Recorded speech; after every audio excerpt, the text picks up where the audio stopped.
नमस्कार, तुम्हा सर्वांचं माझ्या स्टोरी चॅनलवरती हार्दिक स्वागत आहे। आज आपण पाहणार आहोत संभाजी महाराजांची हत्या कोणी केली, संभाजी महाराजांच्या हत्येचा बदला कोणी घेतला। शंभू राजांची अत्यंत क्रूरपणे हत्या केली ही सर्व जगाला माहीतच आहे। शंभू राजांची अत्यंत क्रूरपणे हत्या औरंगजेबाने 11 मार्च 1689 रोजी केली।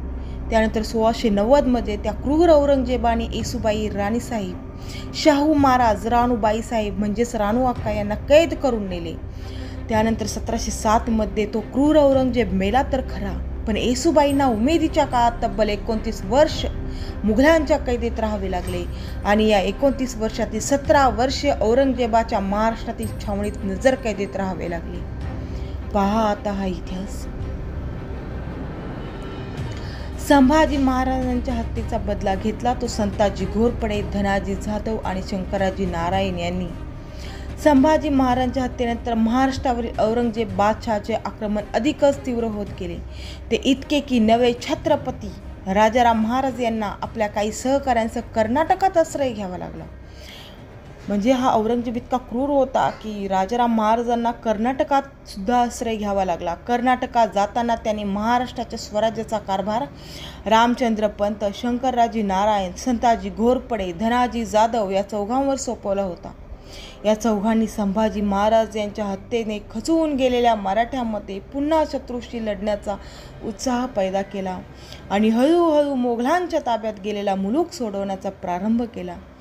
ते विजयापाठीमागून विजय मिळवत गेले। मावळ्यांचे नीतिधैर्य वाढावे, मुघलांना एक दणका द्यावा, येसूबाईंच्या कैदेचा बदला घ्यावा, शंभू राजांच्या हत्येचा बदला घ्यावा व आपले वडील माळोजी घोरपडे यांच्या बलिदानाचा बदला घ्यावा, यासाठी त्यावेळेचे स्वराज्याचे सेनापती संताजी घोरपडे यांनी औरंगजेबाच्या छावणीवर हल्ला करण्याचा धाडसी बेत आखला आणि हल्ला केला देखील। पण दुर्दैव पहा की दुर्दैवाने त्यावेळी औरंगजेब छावणीत नव्हता। मराठ्यांनी अनेक गडकिल्ले आपल्या कब्जात आणण्यासाठी एक जंगी मोहीम आखली आणि या मोहिमेचे नेतृत्व रामचंद्र पंत, शंकरराजी नारायण, संताजी घोरपडे, धनाजी जाधव अशा चौघांनी केले होते। या मोहिमेचा पहिला टप्पा म्हणजे मोगलांनी जिंकून घेतले संगमेश्वर। संगमेश्वर हे सगळ्यांना माहीतच आहे की जिथे शंभू राजांना कैद झाली पुन्हा आपल्या ताब्यात आणणे हा होता। संगमेश्वरावर हल्ला केल्यावर याच ठिकाणी शंभू राजांच्या हत्येला जबाबदार असणाऱ्या शेख निजाम उर्फ मुकरब खान यांच्यावर शंकराजी नारायण आणि संताजी घोरपडे यांनी अचानक हल्ला केला। हा हल्ला इतका जोरदार होता की मुकरब खान काहीच करू शकला नाही। जखमी मुकरब खान जीवाच्या आकांताने पळत होता आणि संताजी घोरपडे त्याच घोड्यावर बसून पाठलाग करत होते।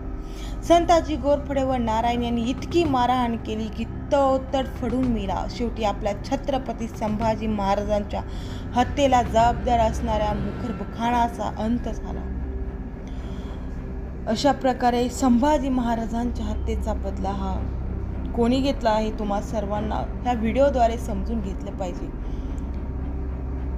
शिवाजी महाराजांचा इतिहास तर सगळ्या जगाला माहीतच आहे। संभाजी महाराजांचा इतिहासही बऱ्यापैकी सगळ्यांनाच माहीत आहे, पण तरीही या व्हिडिओद्वारे माझा हाच उद्देश आहे की संभाजी महाराजांना किती यातना झाल्या, किती त्रास झाला आणि त्यांच्या हत्येचा बदला संताजी घोरपडेंनी कसा घेतला हे या व्हिडिओद्वारे समजून गेलं असेल। Thank you so much. व्हिडिओ पहा, व्हिडिओ शेअर करा, चॅनलला सबस्क्राईब करा। धन्यवाद। जय जिजाऊ, जय शिवराय।